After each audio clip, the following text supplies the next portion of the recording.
Welcome to Season 3 of RecLess, the podcast making you smarter and more knowledgeable about the field of parks and recreation.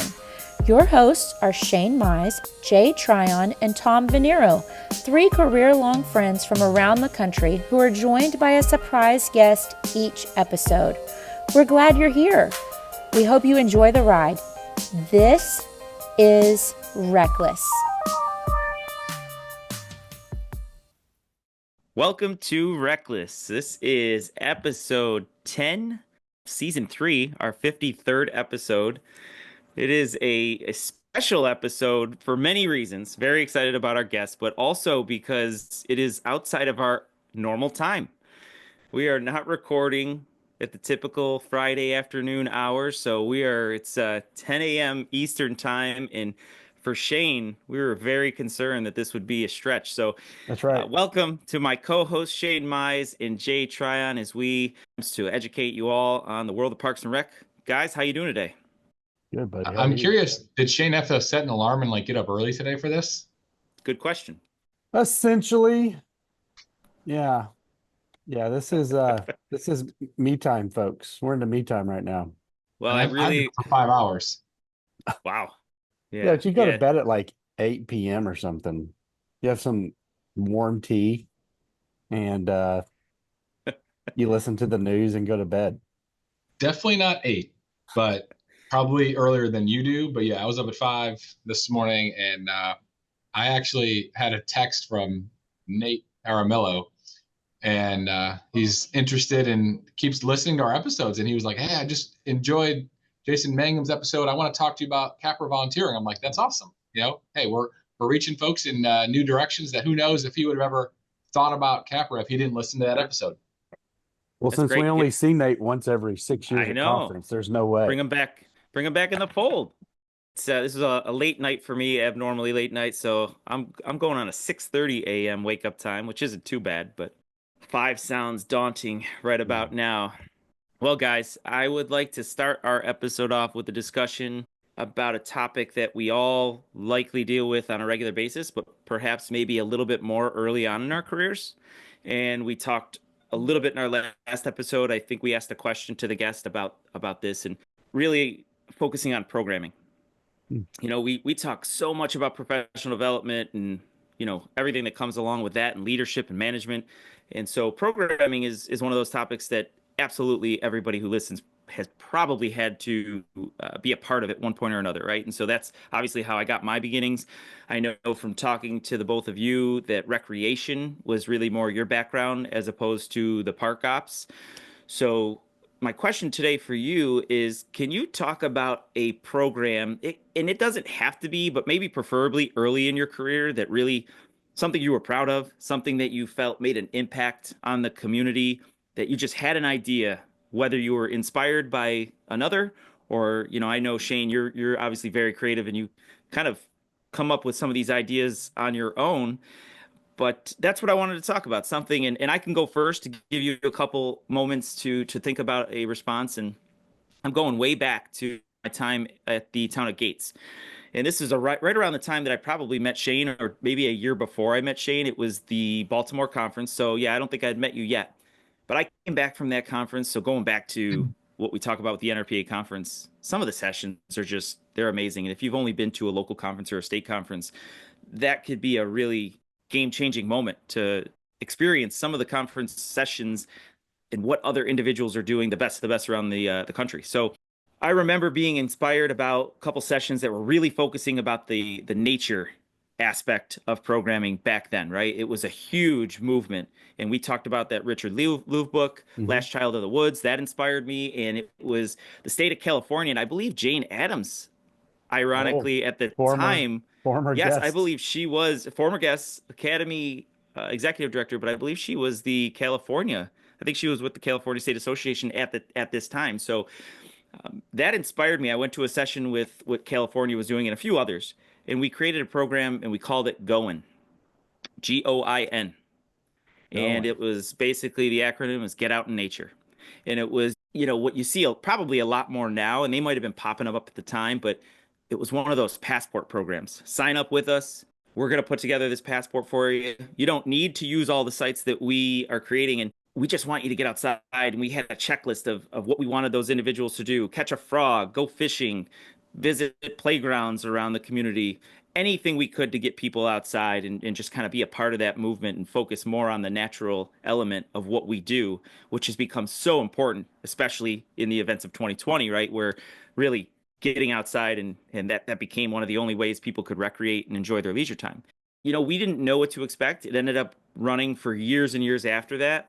I mean, we were a small community, but the amount of individuals that came and the excitement when a child came in with their passport and we had them paste. This is back in the day before a lot of the digital technology, right? So they would just come in with the 4x6 photos that they would cut up, paste them in the passport, bring them to us, and they would get a prize, right? Something like a t-shirt or something silly, a little incentive for them to join along with us. So that was a really great program. It's just something that's I was proud of. We won a local and state award for it. And it's followed me along in any of the agencies, not maybe in that form, but just putting that emphasis of how important it is to enjoy that recreation and leisure time outdoors. That's cool. Okay, so mine is nature themed too. I think I talked about it a little bit previously as well, but when I'm from Texas, obviously, and I'm not a huge outdoorsman. I didn't grow up, in the top of a tree canopy or anything, but when you grow up in Texas, you learn to hunt and fish and do a couple different things. And I'd gone through college where I was fishing almost every day. Hannah loves to say I'd go out to the lake. I never caught anything. I love to get out there and fish, or when I did catch, I release. But just having fun, right? Being out in nature. And when I got to my first full-time professional job with the city of Fort Worth, I was quickly moved from a rec center in downtown to a rec center a little out of downtown. It had 50 acres of land, unlike the landlocked rec center I was at the first job. And so I was excited because it came with a little lake and a trail, and it had 50 acres. And I was going to teach my kiddos about outdoor education. And I reached out to Texas Parks and Wildlife, but I took for granted what I grew up with, that I thought everyone I was going to be running the camp for grew up with as well. And so that first year, I took them to a state park as part of our summer camp, and it was a disaster. The kids had never really been outdoors. And so all the things I thought we would be doing as application, I was doing as education. I was baiting hooks and trying to pull lines down and rebait hooks. And if we ever caught a fish, teaching them how to pull it off. And in some ways it was a disaster. The kids felt hot. They felt sweaty. They didn't enjoy it. I am running around like crazy trying to just triage the thing. And I thought, man, I thought they knew more than they did, because I had that experiences at those age. And it kind of opened me up to the privilege that I grew up with, and one, and two, what can I do about it? So I spent that next year, it came from a wondering, obviously, no shock, but I met with someone from Texas Parks and Wildlife, and we met, and I was like, how do we teach these kiddos throughout the year about outdoor education? So when I get to the next summer camp, they can do all application. Because I'd worked so hard on a grant that Coca-Cola was going to give us, that they were going to pay for a trip to a state park for my camp kids to go that day, and they were going to pay for a bus, and they were going to pay for lunch and our entrance fees. And when we get there, they were miserable. I was miserable. I was like, I don't want that experience again. Ultimately, we, working with the Texas Parks and Wildlife Department, created this program called Out Through the Indoors, where you taught every bit of outdoor application in a building. They were looking for that same opportunity to do that in schools. And so that was their challenge. They would go to a school, but they'd have to take this kids outside of the school and start teaching them how to fish or cast or even hunt or bow hunt outside. And every school was different. Every layout was different. That was their trouble. But every school has a gym. Every school has a cafeteria. And so we started working on a program at Greenbrier Rec, which ultimately led to something Texas Parks and Wildlife did, which ultimately led to something me and Steve Campbell, who has since passed and was a good friend of mine, a wanderer as well. We traveled the country. That was when I started presenting. I traveled the country presenting on this Out Through the Indoors program. It was written by Athletic Business. I ultimately, after successfully presenting it at a couple other conferences, NRPA asked us to present. That was my first national presentation with NRPA. And we ended up working with NRPA with the Take Me Fishing grant. And we were one of the administrators of that grant. And we taught people in Baltimore. It was a great boom for my career. And it was, once again, coming from trying to solve a problem. But we taught outdoor hunting, we taught boating, we taught swimming, we taught everything we could teach leave no trace behind. We taught it all in the gym using tarps and mats and just techniques. And we even taught kids how to hold a fish. We would dip a jelly mold fish in water and then give it to them wet so they could figure out how to handle this thing, and where you grab a bass, where you grab, a sunfish when you pull it out. We had fishing derbies completely inside where we used those backyard bass, and you could fish for them. You'd reel them in, and you'd have to look at the outdoor annual that the state of Texas provides, and it would say this fish is 6 inches long. It's a bass fish, and you caught it in Greenbrier Park. And you'd have to look at the outdoor annual and see if that would allow you to take it home or if you had to release it. But some of them would say a state park, some would say a national park, and so kids had to look through this outdoor annual once they reeled in these backyard bass and see if that was a catchable, if that added to their limit, or if they had to release it. So we got to a lot of education, and it was what really kind of skyrocketed my career in some ways. So it's something that's always been special to me. I really like that story, Shane, and piggybacking off of what you're saying is when we had done the passport program, it transitioned into like a 3-week nature camp where we did a couple weeks in the summer and then one in the winter. Ultimately, what we really were impressed with or really proud of is those experiences, whether it was with the families or the kids alone at a camp, created experiences later in their life. Let's go fishing, mom and dad. Let's just go to the park. And maybe the family unit wasn't really engaging or really pushing to be a part of those activities or educating themselves. So that's really great. How about you, Jay? So I'm gonna go in a little different direction. And my very first job with Mecklenburg County back in 2006 was a recreation specialist. The county has over 20 rec centers, and every rec center has 2 recreation specialists. So their job is programming. So, when you applied to be a recreation specialist, you didn't necessarily know which rec center you're going to be placed at. Most of them have a lot of similar amenities, obviously traditional gymnasiums, multi-purpose rooms, some outdoor space. But I was placed at a rec center that had a skate park, and I had not had any experience, operating or running a skate park or programming a skate park. But I always had an interest in action sports, and I always watched the extreme sports on ESPN and the X Games and all that stuff. So I just took it running and got to know the users that were coming to the skate park, and created our opportunity to take different skate field trips. So we would go visit a different skate park every single month. And this is not a very creative program, but what it gave me was the opportunity to be in a van with anywhere from 7 to 12, 13 kids, anywhere from 7 years old to maybe 14, 15, 16 years old, and get to know them and what they wanted in other programs. So it was almost my first, community engagement type of activity, and learning what they like about our skate park, what they want from other camps and other programs that we were already running, but also seeing the enjoyment that they got to go to a skate park that they normally wouldn't be able to go to. We would go 2 hours away. So as a parent that has a very busy schedule with, multiple kids, if I'm a parent of a child that loves to skate, but wants to go to Greenville, South Carolina, that's 2 hours away, I may not have a lot of Saturdays to be able to go drive my child 2 hours away to let them skate for 4 or 5 hours and then drive back, because that is your whole day. So that is typically, we went to Greenville a lot. We'd go up to Greensboro. We'd go to a lot of small towns in North or South Carolina. But the enjoyment and the excitement they got when we were announcing where we were going, whether it was a new skate park or a place they'd gone before, and even the parents, the parents truly appreciated this because it was extremely affordable.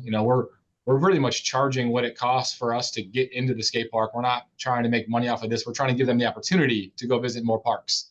So the enjoyment, the excitement from the kids, from the parents, and then just that drive, spending an hour and a half, 2 hours in a van with 12 kids that are singing and dancing and just acting a fool is fun. It's not for everybody. At the time, I'm probably 22, 24 years old, and it's fun and, it's exciting. So, it got me an opportunity to get to know our users on a deeper level, get to know what else they wanted in our skate park. And then it actually gave me a chance to go visit other parks and other skate parks to learn how they operate. So it was really awesome for us to implement that, and it sold out every month. Didn't matter where we were going, didn't matter what month of the year it was always sold out, and something that people look forward to every month. Awesome. Jay, that's great. And I was just going to say that I think we all are, but more than any of us, you seem to be a student of other facilities and Oh, I love it. Yeah. what a great experience, a way for you as a young professional to kind of leverage the opportunity to go and visit those other agencies where maybe you wouldn't have normally had the opportunity. Two real quick comments before we get to the guests. For those of our younger listeners, acting a fool is a millennial term. So probably the slang now that I hear these days, I don't think they're using that. And my No. question, Jay, my follow-up question for you is, and I probably know this, we've all gone on Shane's electronic skateboards, and some of us with more success than others. Are you a skateboarder, Jay? Did you go out and engage? And were you, doing it? Were you with the kids in the parks? I would mess around with it here and there, not to the skill level that these kids were getting on. I wasn't dropping in on a 12-foot half pipe at all. That's a dangerous game. I do enjoy it. Our skate park that we operated had the ability for us to have bikes as well. Okay. I am much more comfortable on a BMX bike than I am on a skateboard, but I would just mess around on the low elements that didn't cause me to break an arm or break a leg. Yeah, I'm right with you. I probably would have excused myself from all of those activities.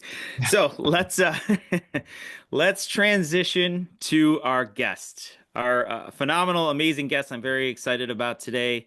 We to the chagrin of others, that was a really great conversation, and it took a little while, but I appreciate you both sharing. So our guest today, gentlemen, is a Disney fan to the 10th degree. Rivals Where are you me finding all these actually- people? This is the season They're of a Disney. club? So there's a few clubs, but anyhow, rivals my Disney fandom and has taken definitely, I believe, a few more trips than I have in the recent few years, and we've had some great conversations about that.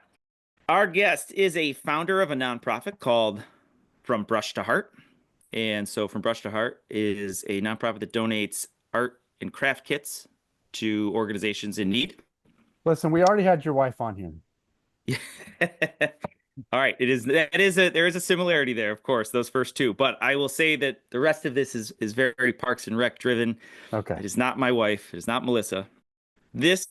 Our guest today, is absolutely blowing up. They have had one of the most impressive professional development years that I could recall, and I don't think I've experienced a year like this at all, let alone with the success they have with their own agency. A recent 30 under 30 NRPA recipient. They've also been just released as a feature in a publication called The Municipal, a national publication featuring municipalities. This month's edition actually focuses on parks and recreation, which is really cool. So you might want to check that out, The Municipal. So they were featured as a employee spotlight in the Municipal.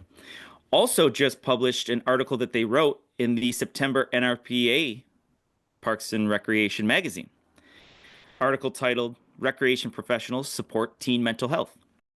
Now, Jay, a couple ties come to you with the next two pieces of information about our guest. Our guest recently presented at the North Carolina LEAD Conference virtually. Session was Leading Teams Today in Prep for a Better Tomorrow.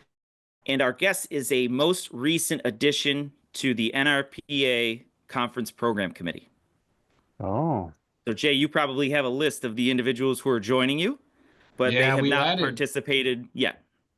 We added 5 or 6 this year, so I don't know. As you could probably see, that what this individual has accomplished in the last year is nothing short of special.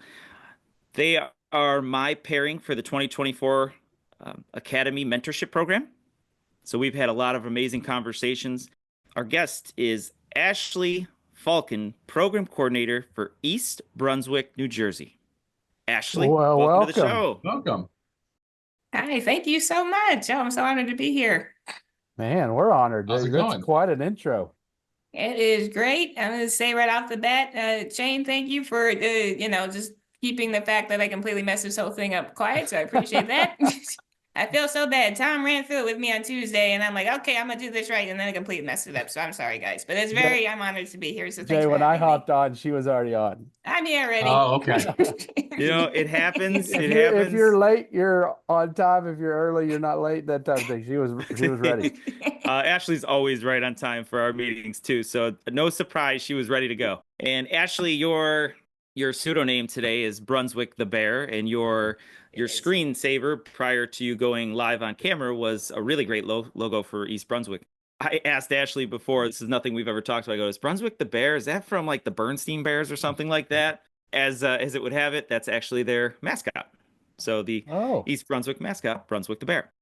All right, Ashley, you've been really on fire lately. I'm so impressed every time we have a conversation. You have something new to tell me that is just, blows my mind, and I'm just always so happy for you. And you were very patient with us as we opened our conversation about programming. One of our first conversations we talked about was programming, and so I want to really start there with you. In the municipal article that you were featured in, I even learned more about you, but we had talked a lot about a program that you are overseeing, and maybe it's more of a group that engages in programs, but I think a lot of our agencies have tried to engage teens and teenagers, and that's hard. That's a tough nut to crack.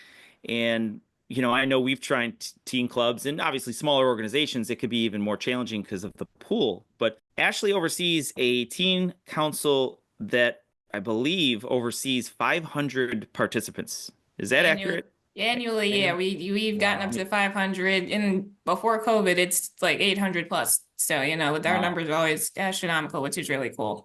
So that's phenomenal. And so my question for you is, and I know that the goal obviously is to get them together, promote healthy activities, civic engagement, leadership opportunities as well.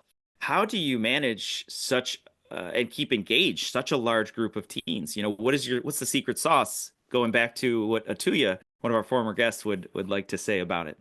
Oh boy, well, if I had the secret, I probably should sell it to somebody, because if y'all have the answer, I wish, I'd love to hear it. But no, it's always a struggle, right? You have this age group that's constantly being pulled in 10 million different directions, and there's such a pull nowadays for these teens, and such a requirement and like a expectation that they do the absolute best in order to keep moving forward past high school and into college or wherever they want to end up. So we're always trying to figure out that balance of how do we keep them interested, how do we keep them engaged. And honestly, I think what has worked well with us is just kind of, we know the audience that we have. The kids that join youth council, a majority of them are like academically inclined. Like they like to do things that kind of, promote their mental wellness and kind of, feed them academically. It's not so much, and we make fun of them a little bit for this because they're not really so much into the social things. We try to be more social with them, but the kids nowadays are just not into that. And if they are into that, they don't want to do it through a group where, it's more so for school, or it's for, to get them on a better track for college. They want to do that stuff with their friends, which I totally get. I was like that myself when I was a teen, but what we've learned to do is just to more lean so into what they want to do. So we push more for community service. We push more for learning service opportunities. We push more for, educational opportunities, and go from there. So follow up on that. Prior to the position I'm in, I was not familiar with a youth council.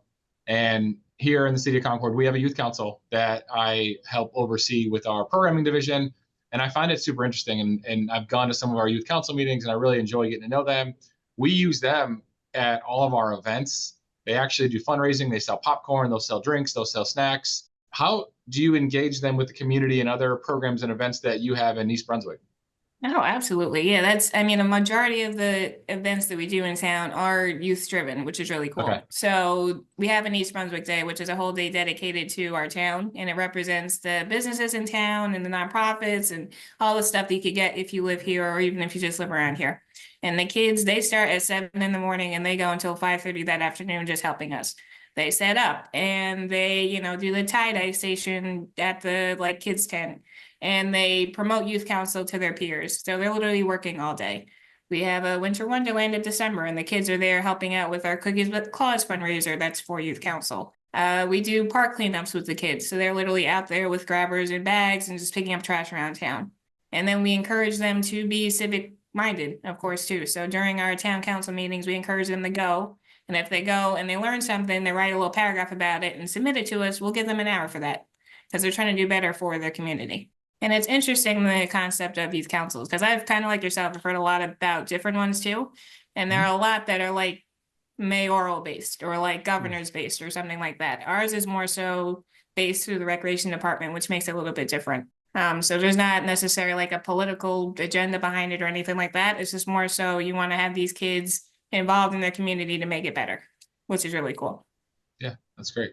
In Missouri City, we had a mayor's youth council, but the Parks and Rec department ran it, and it was really service based. And in Pflugerville, there's one as well, and it reports under city secretary's office, and they get a lot more about governance, right? They do help at our events, and I'm actually meeting with the city secretary today to talk about a long-term project that they'll work on this year. They usually work on one a year for us, either an art piece or some sort of cool service thing. But they're also finding out what the water board does. You know what I mean? Like they really get some sort of thing.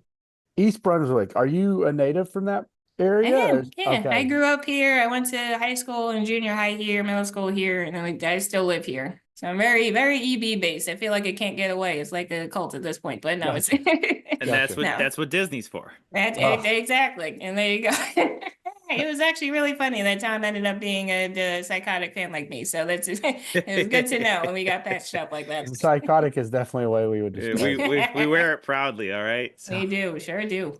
So, Tom gave you an incredible intro, and it seems like you're blowing up. So I don't know if you've ever listened to this podcast. Rarely anyone does, but we hope that when people listen to it, they get something out of it, right? And all three, Tom, Jay, and I also speak at conferences, and we hope when we speak at conferences to speak to the next generation, the young professionals. I am as interested in speaking on sessions or to a population that are what you are made of, the next group of people that are replacing us, than I am in any other set of peers. And I think these guys are probably similar. So my question, and as someone that has spoken, as someone that's going to be on the program committee, a question that I have for you is, what are you looking for when you go to sessions? What are you looking for out of Parks and Rec professionals? If you saw a session, whether it was, first of all, whether you're consuming something like this podcast or webinars or blogs, it sounds like you've written articles, what are you sorting through and looking for as something that you need in professional development?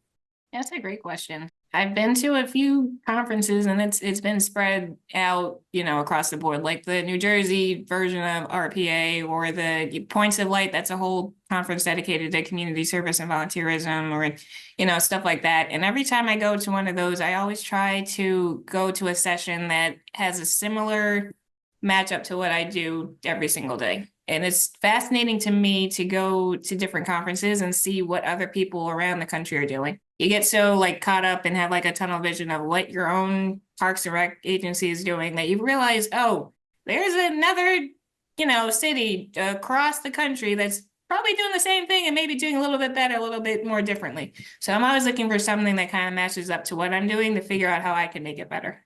So that's one. And also another one too is anything like teen or youth based, I'm always interested in. I think we're all trying to figure out how to, perfect the youth and team game to make it better for our own agency. So if anyone has any ideas, I always like to go to figure out, what I could do better as well. Anything that I could do to better myself, that's what I'm interested in learning about. That's cool. As far as someone that's going on the program committee, just to follow up to that, I served on the program committee for a long time, served with Jay for a couple years as well. 25 years. Oh, wow. It wasn't that long, but it was a long time.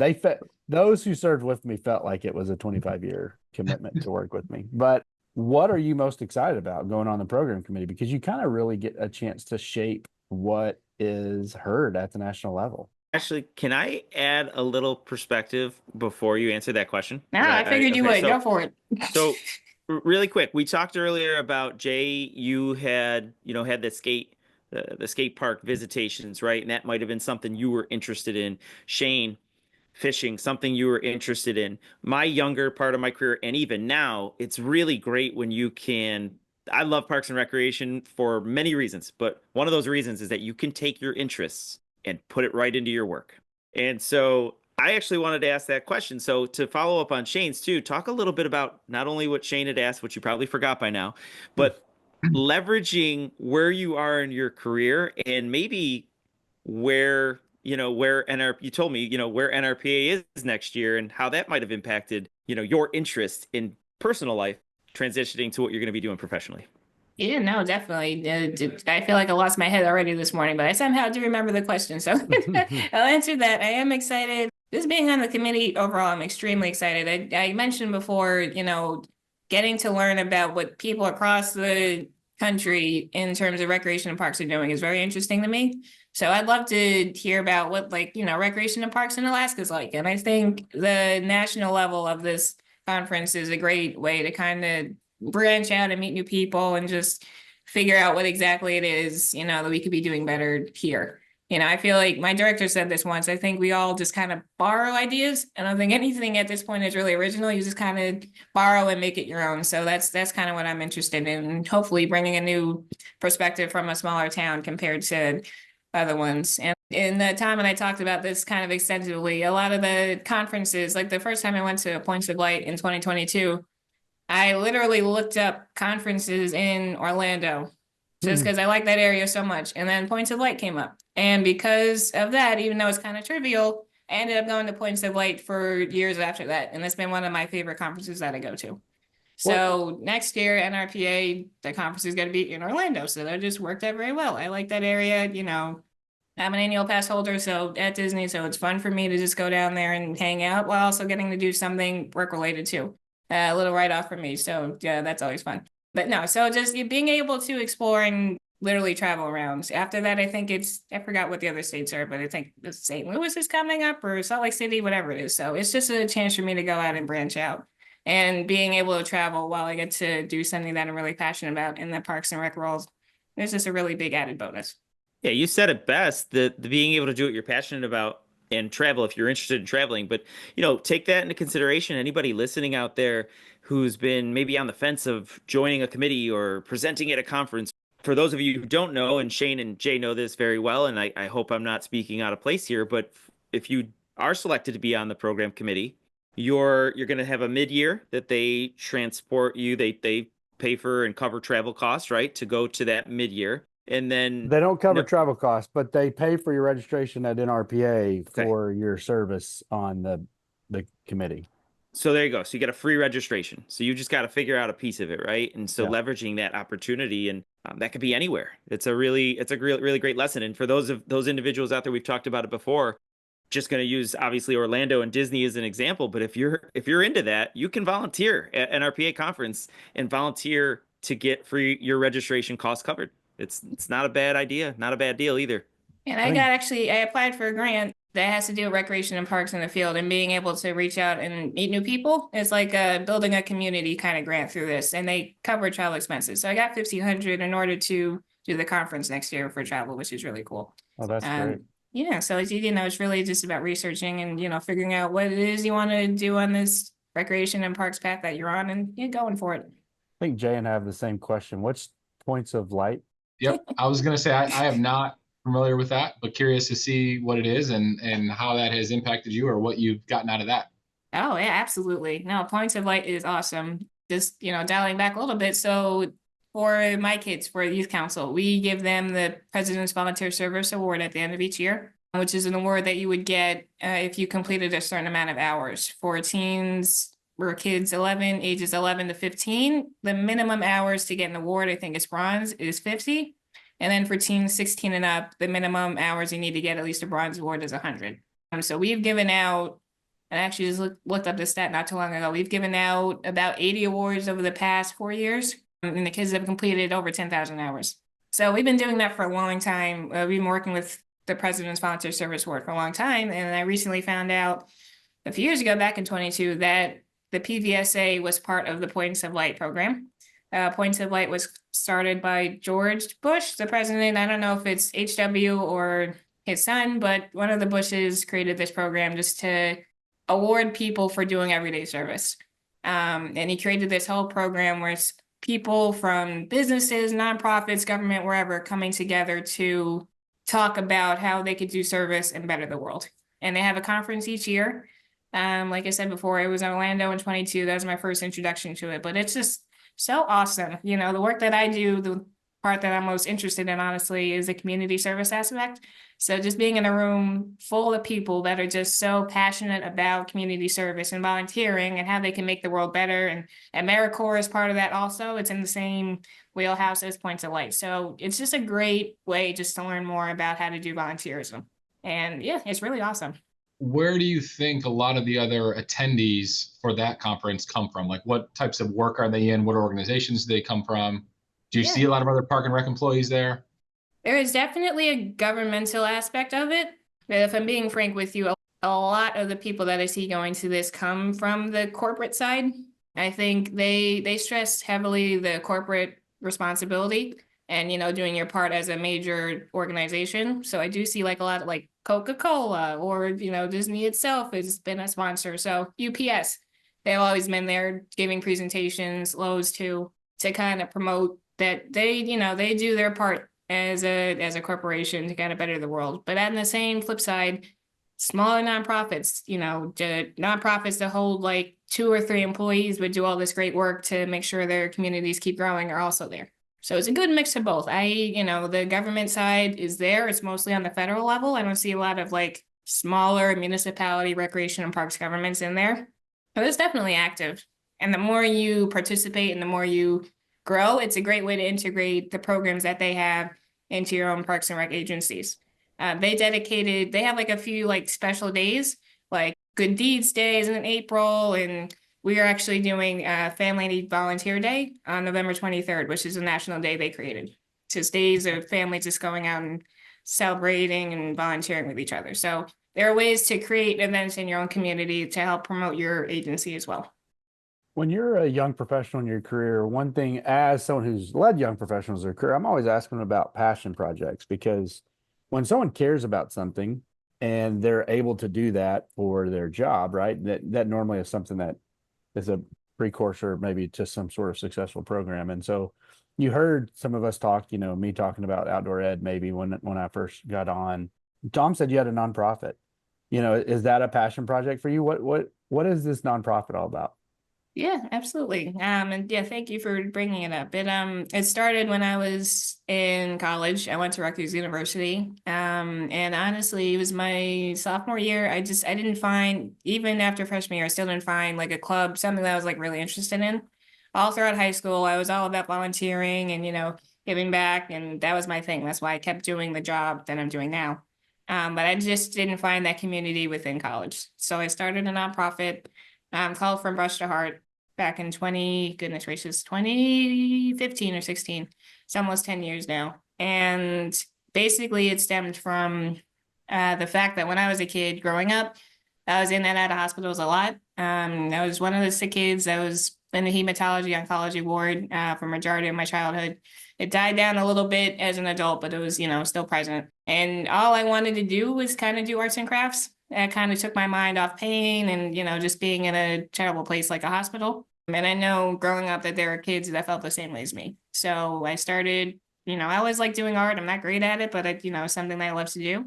So I started putting together little paint kits and, giving it away, and people seem to appreciate it. So I involved my friends and my family, and we kind of created a nonprofit. And it was actually kind of interesting going through the whole 501c3 process, because I've never gone through that before. I didn't even talk to anyone about it. I just got a book from the library to just figure out how it's done. And man, oh man, that was my first little hint at government, and goodness gracious, it's no feat, but it was cool. And so we're an official 501c3, nonprofit, and been rocking and rolling ever since. It's died down a little bit just because the job I have now is so intensive. But I refuse to let it go. It's a passion project. It's my baby. So what I do now is I just incorporate the work I do with the kids into that. So the kids help me, make little crafts and little kits to put together to give out to people, or my nonprofit donates art supplies to youth council so the kids can have like a mental health night where they could just sit down and paint and just free their mind a little bit. And it helps them a lot around like finals and midterms time too. They really appreciate it. So I think that's incredible, because I have never met someone that when the need is there, whether it's near or far, that they haven't had a heart for it, right? Whether it's providing, if someone said, Shane, if you go in on a Thursday night, you could help in this hospital ward where these kids get to do arts and crafts. I'm like, yeah, sign me up. I would also pay. How can I help financially, right? What I found the burden to entry is when the idea has to reach activation at some point. Like Yeah. you went from seeing a need to creating a nonprofit that allows you to get into the hospital doors and go into those spaces that normally the general public aren't just allowed to walk in, and bring an arts and crafts kit to a kid that is suffering. And here, take your mind off whatever has you in this hospital bed for a while. But that's a high wall to overcome sometimes. That's a big barrier, right? Like, do hospitals ever turn you down? Are there folks that say, listen, you can only do it from this time to this time. We don't allow the public in from this time to this time. Like, what has been some of the challenges? Because, I hear the North Carolina and Tennessee are struggling from the hurricane, right? And there's a lot of different ways to give money, and I will give money. But to say, okay, I'm going to take my truck, I'm an able-bodied human being, I'm going to take a truck and I'm going to take some tree limbing equipment and I'm going to drive somewhere. Now there's a burden of overcoming. Where do I go? Who lets me in? When I was working the hurricane in Houston, we had the Cajun Navy coming out and we were almost battling them because we're trying to save people, pull people out of homes, and they're getting to them first. And so I understand why those barriers to entry are there, right? They can wreck systems, but it can't be easy on your end to try to even work with all these types of processes. How do you do it? What have you had to overcome? Are they mostly super excited about the idea, or do they feel like you're almost a burden to them into how they're serving the community? It definitely was a struggle in the beginning, and it's still a struggle now. It's just there's so many like hoops you have to jump through, and so many lines you have to cross in order to get, you're trying so hard to help, and then there's just so many barriers in the way, and it's so frustrating, but you still have the motivation to keep going. So what I found to work best is to go through groups that already are directly linked to hospitals. Gotcha. So in New Brunswick, where Rutgers is, there's a group called the Embrace Kids Foundation, and they helped me a lot when I was a kid, but they basically are the ones that go in there to provide activities for children. And they have like their own building, and the kids that are sick are able to go into that building sometimes just to kind of hang when they're, like on remission or anything like that. So we're able to bring the activities there and the kids can take it that way, or we donate it directly to Embrace Kids and they're able to funnel it to the hospitals. My specific disease, it's called sickle cell disease. So there are a lot of groups in New Jersey where they'll have groups for people who have sickle cell disease. So I'll bring the kids there, and the people who are suffering with this disease can take it directly from there. And if they are feeling ill, then they can take it back with them when they do go to the hospital. So it's a lot about working your sources and working, the people who are around, who are doing the same work as you, but maybe have a little bit more of an in than you do. Work smarter, not harder, right? Find someone that's already in there. Yeah. And it's you still feel okay because you feel like you're doing something still. There's a level of frustration that I still feel, because I'm sure y'all feel the same way. You feel like you could always be doing something more. Even at work, I go home, I just sit there and think, oh man, I should be doing X, Y, and Z right now. It's hard for my brain to shut off, but knowing that, okay, there's a part of me that's still helping some kind of way is been able to get me through. So we've been able to work this model for a long time, and it seems to be working okay right now.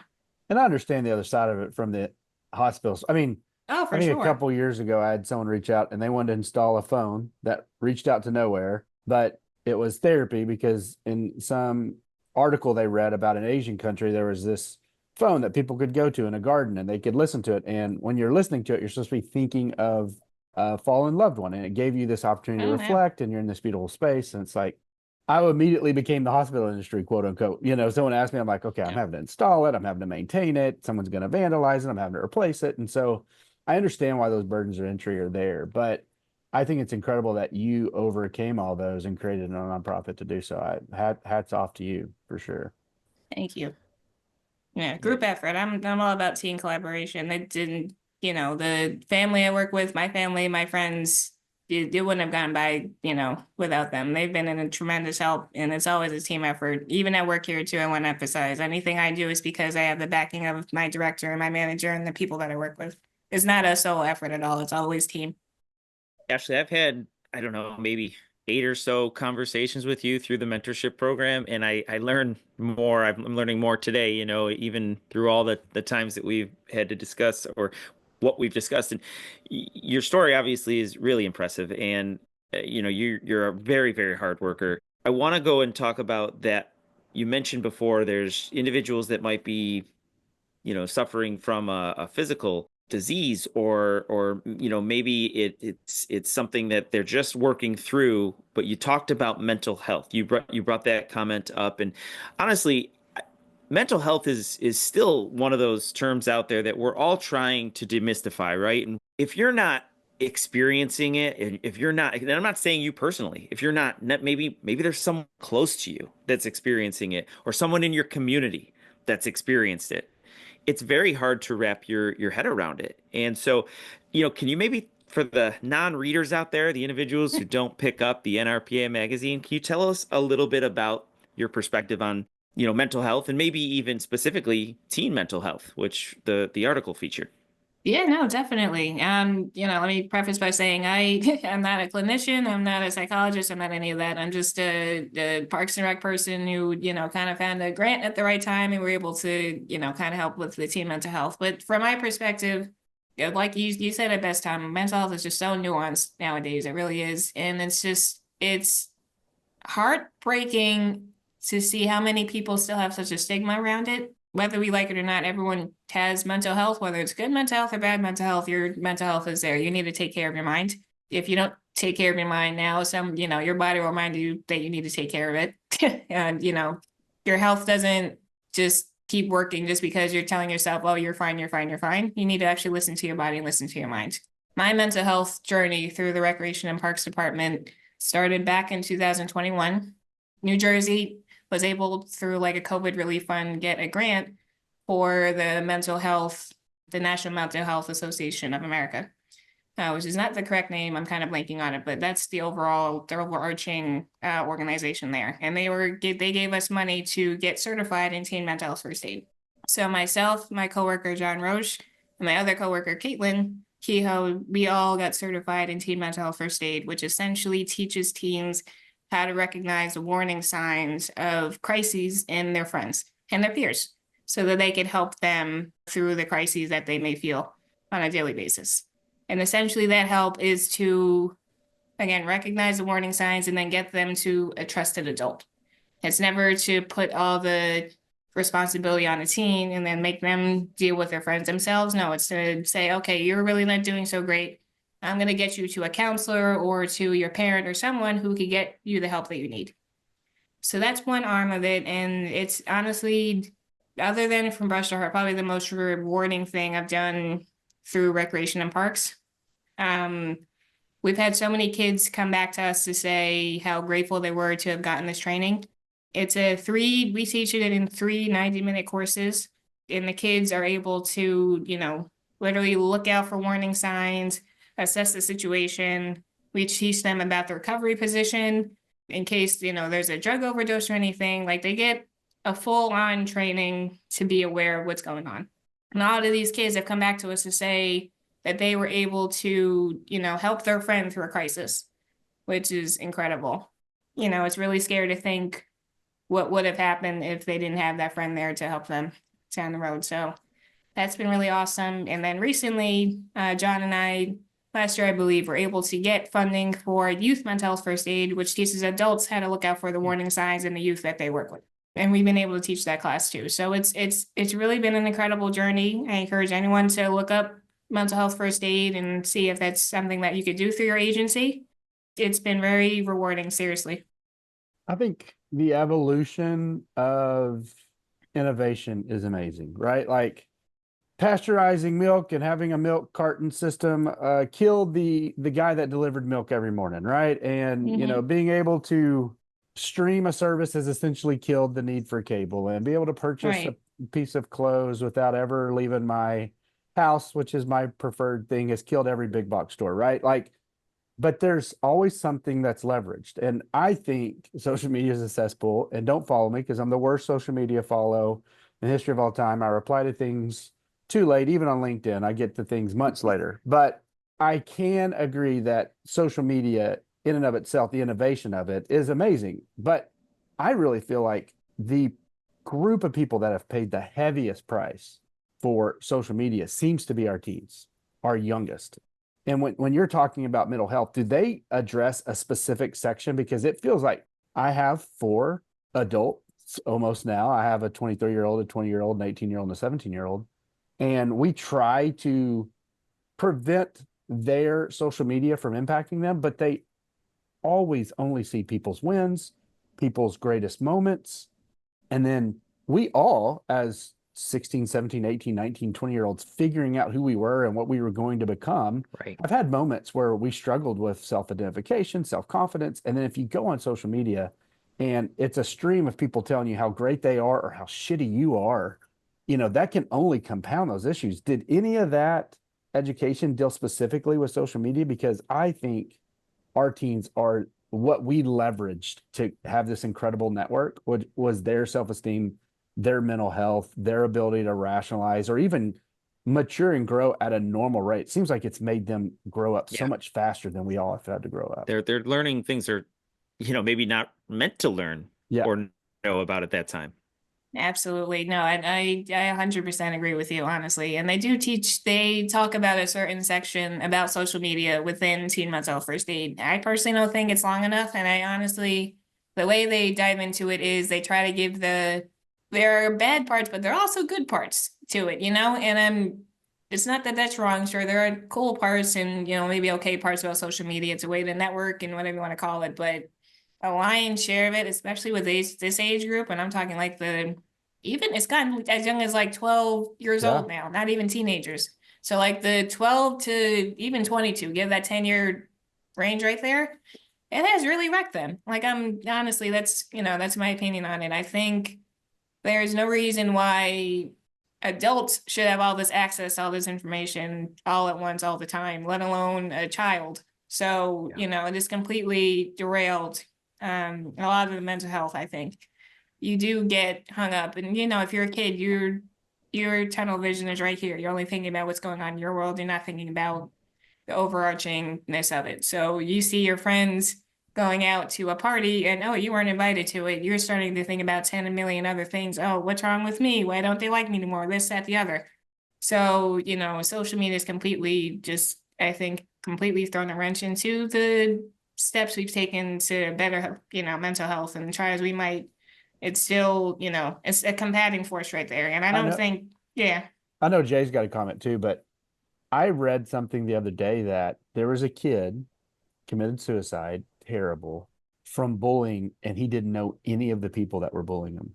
And that concept where you used to get bullied only from your neighborhood or your kids at school or a kid you went to church with or a family member or neighbor, and he's in a community that if he could have just had whatever mental fortitude that we all grow into later in life and just said, just get out of that community, withdraw from whatever online club you're with. But at that age, and those brains aren't fully formed and you can't think rationally in these moments, he felt like the only thing he could do from an online community of people he's never met was he felt like he had to take his own life. And it's insane to me. It's heartbreaking.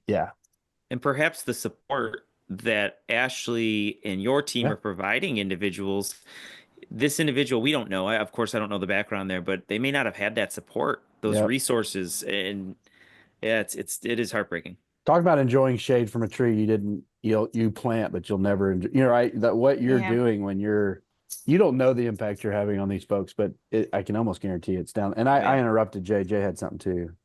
Well, and my comment is not relevant to that whatsoever, so feel free to continue that.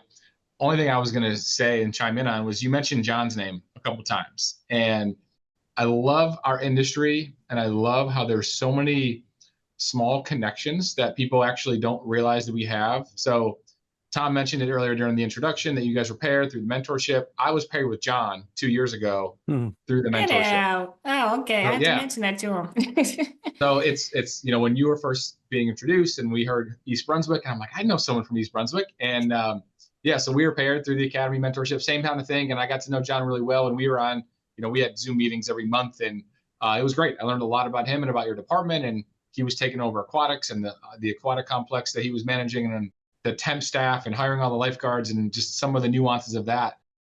I find it so fascinating to me that, we have over 10,000 agencies around the country, but there's crazy. always some sort of connection in some capacity. I may not know each person, but I may know someone that knows someone, or that I was connected with the internship or something. So that's all, just a small world, and how there's always little connections with our departments. The academy Yeah, doesn't let me me- mentor anybody, I guess. Everyone else. Well, the thing is, you have to sign up.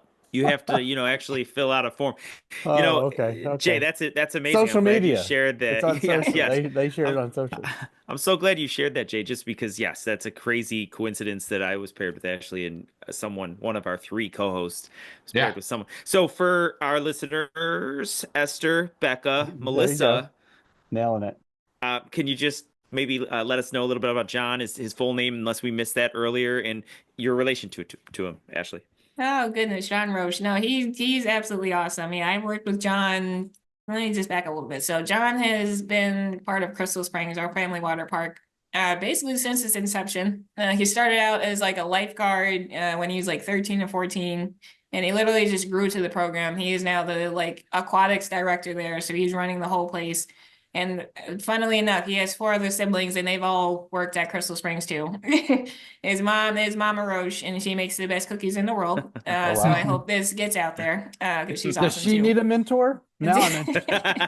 Now I'm interested. Mama Roche. John is just one of those people where, and Jay, I'm sure you got the same feeling from him. He's one of those people you're just really lucky to know. He's just really nice. He's just very kind soul. He cares about everybody. He does everything. I think, I'm having a busy day and I turn around and he's got like 5 meetings back to back, and then he's teaching CCD that night, and then he's running an aquatic section, and going to Vegas for a conference. I'm like, oh my gosh, this guy.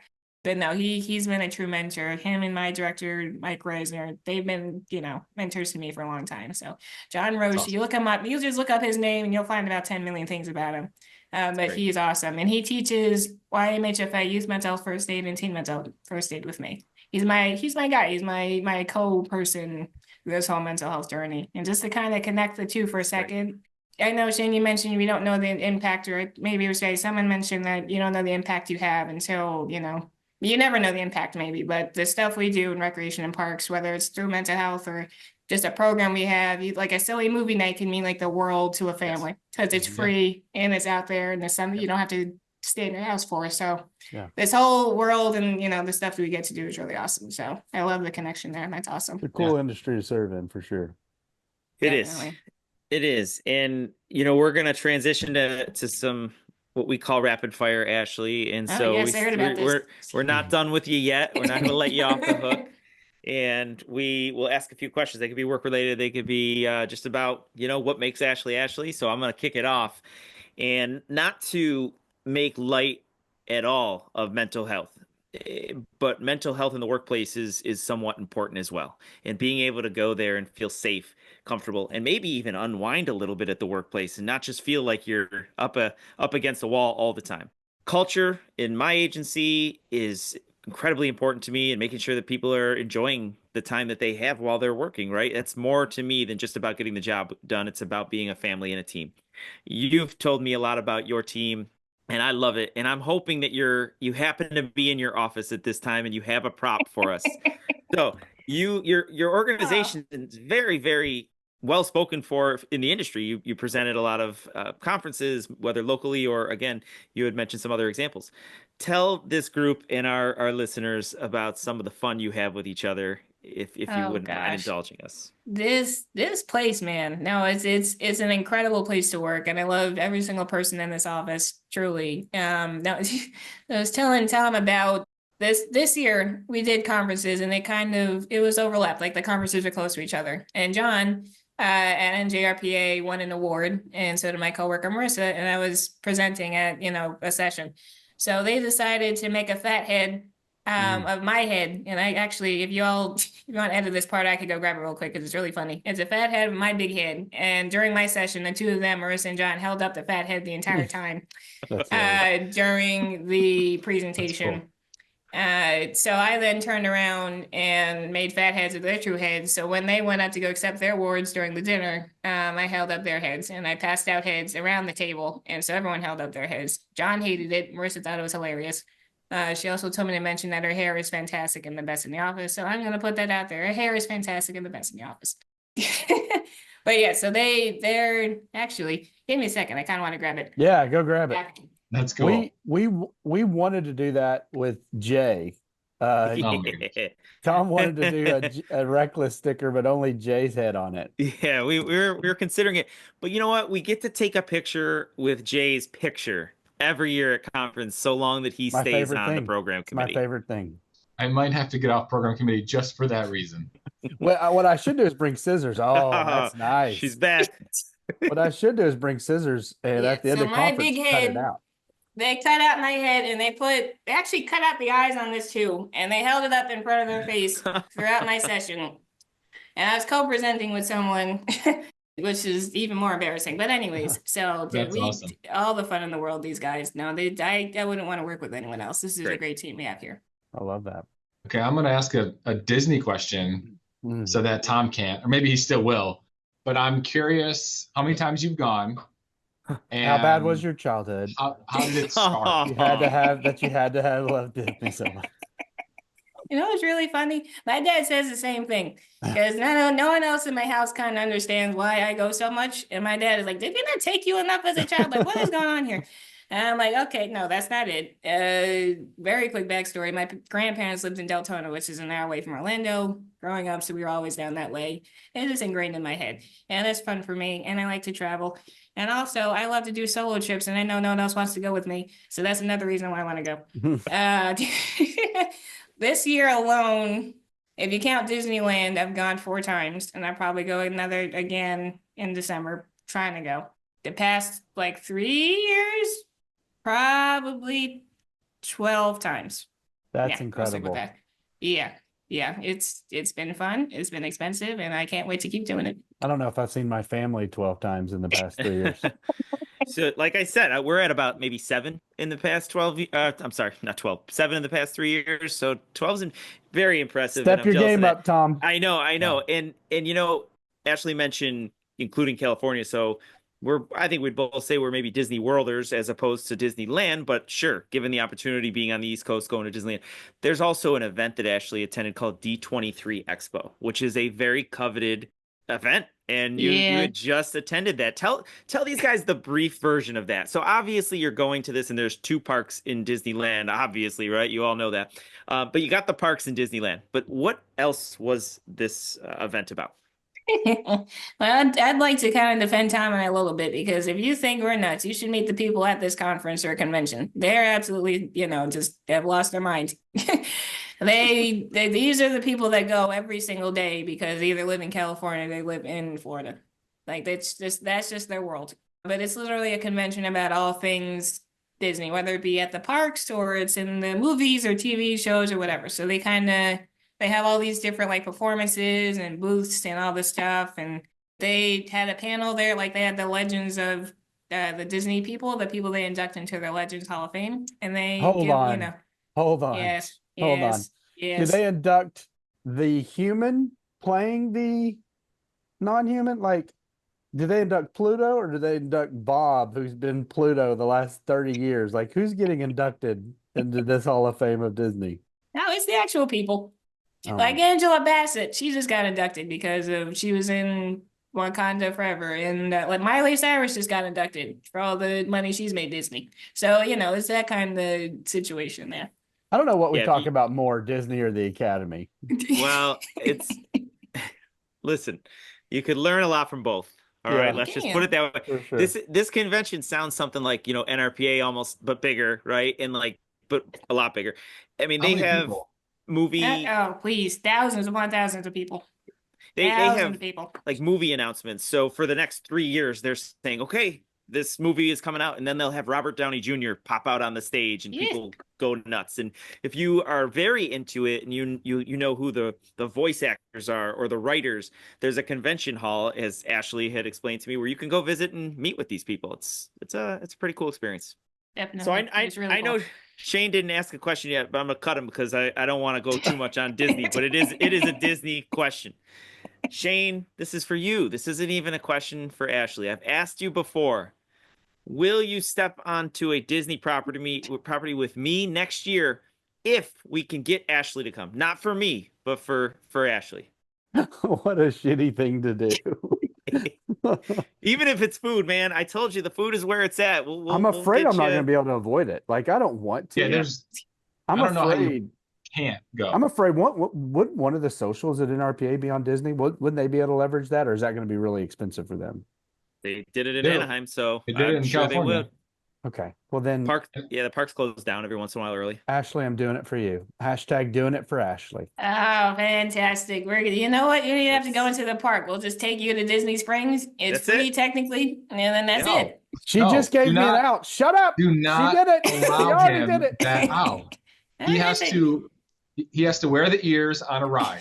No, there's no way. Yes. You and whose Technically army? speaking, at Disney Springs, they have the hot air balloon that goes up. So I will slap some ears on his head, and then we'll go up in the hot air balloon, and then we could I call don't it a like day there. people. I don't like rides. I don't like fun. This Oh, is you're How gonna about a have a boat? terrible time. Yeah. Will you go on a boat? There's a boat ride in Disney Springs too. It's Boat with the Amphicar. ears. I I want to Looks like see a him on the classic Tower car. of Terror. I think he would Oh, just gosh. be really fun to sit next to on the Tower of Terror. Oh no. Yeah, I don't do any roller coasters. That's Well, this, Not a terrible. roller this coaster. turned into the best podcast ever. I didn't expect to have this deep of a conversation about Disney. Thanks, Jay. I feel like the amount of curse words you just string out at one time would probably get us both kicked out. So I don't know if we should put good. you in terror. I That love would be his goal. Now we're talking. Who gets kicked out of Disney? Where's Ashley's Where's that Hall of writing. Fame? How much Mhm. joy would it bring you if you got Tom banned for life? Oh, He couldn't go back. now we're talking about a goal, folks. Now all of a sudden, I would never I talk would- to you again. if I got Tom banned, I'd wear Disney ears the rest of the week at conference just to tell the story. Oh man. So all right, let's it was move on. hilarious. Next It's my topic. question. So New Jersey, and I'm fixing to do that thing where someone says, "You're from Texas. How close?" I've got a family member that lives in Houston. How close is that? So I'm fixing to do that. I'm already laying that out. But I believe New Jersey's pretty close to Philly, Yes. and we're going to Philly soon. Do you have any recommendations for when NRPA is at Philly? What our audience of 12 should be excited about for Philadelphia? Food, museums, something. Cheesesteaks for sure. Absolutely you- got to get a cheesesteak. Now, my only Philly experience, I was there I had a layover, had a long enough layover. We went and I literally saw the Liberty Bell. The line was so long. I asked the cab driver about a Philly cheesesteak, and he said, "There's a spot. I'm going to take you to the middle. They're across the street from each other, and you're either on one side or the other." Is that true? Like, there's two Geno's and Papa's or Geno's and something? yeah, And you're I went to welcome. I went to the one with the shortest line because I had a short layover, and it was a great steak. But Yeah. like, do you fall on one side or the other? Are you because the cabbie was like, you're either one or the other. You know what? I will say this. My family is a Giants fan, and the Phillies recently kicked their asses. Was it last weekend or whatever it was? So I'm staying away from any Philly cheesesteak rivalry. What I will tell you is this: Reading Terminal has 1,000,005 different food stalls inside. A Okay. lot of great food. So look Cool. that up. It's in Philly. I would definitely go there and just like literally go on a food binge. Reading Every- Terminal. I am going to Reading have to Terminal. fly. I doubt I'm going to drive to Philly, so I will Okay. will have to use that. Yeah, no, I would definitely check that out. That's one big recommendation there for Okay. sure. Reading Terminal. Cool. Well, Ashley, thank you for the time. I just want to, we've taken up a lot of your time, so I do appreciate that. And clearly you are here to help people in this profession, which is it's admirable, it's inspiring. And we talk about our why. We talked about that a lot, and you put a whole different perspective on that why today. And I'm really excited for others to hear your story.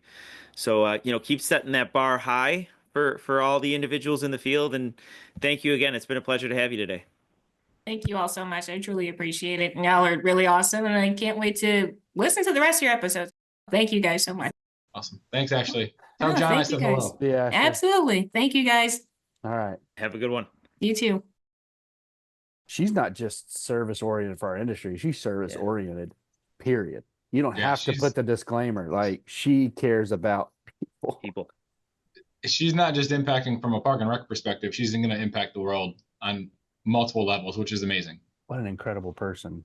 When you get paired with someone like that and have that first conversation with them, and you realize, wow, what I could learn from this individual. I mean, I feel like that's what the pairings are made for, is that you could learn from each other. But yeah, she's taught me a lot, and what great. I mean, I learned so much today that we haven't even talked about in all of the conversations we've had.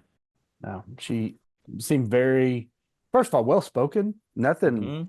you know, we have people on here from time to time, and this concept rattles people. She's never rattled, you know, No, spoke no. very well and was able to really convey what East Brunswick means to her, what East Brunswick means to that community, you know, the work she does with teen health and just the youth in general, but then, you know, what she's doing in her community outside of Parks and Rec. It was incredible to hear about. She's going to be big time in this industry for sure. Oh, She yeah. already is, right? Think about the year. Think about the year she had. That all of that I mentioned in that intro, it's all happened in the past year. Yeah, and we've seen Incredible. people that happens to, and sometimes Yeah. they catch that wave, and sometimes they don't. I hope she's able to take full advantage of it, not just to leave East Brunswick. Sounds like she's an East Brunswicker for life, and Yeah. that's awesome. But I just hope she takes advantage of the industry getting to know more Yeah. about her, because we're Absolutely. a better industry with people like her in it, and we need to highlight those folks for sure. Yeah. Her ability to leverage her passions to connect it to professional development opportunities. And I mean, there's a lot to take in there, right? So not only did she apply for the program committee, right? She then went out and sought a grant to cover Yeah. the travel and Yeah. the housing. So I mean, you know, doing the work, putting in the time and finding opportunities. It's a great lesson for anybody to take back. I'm a little worried about her Disney stuff, but I think overall she's pretty good at. Yeah. Good job, Tom. All right.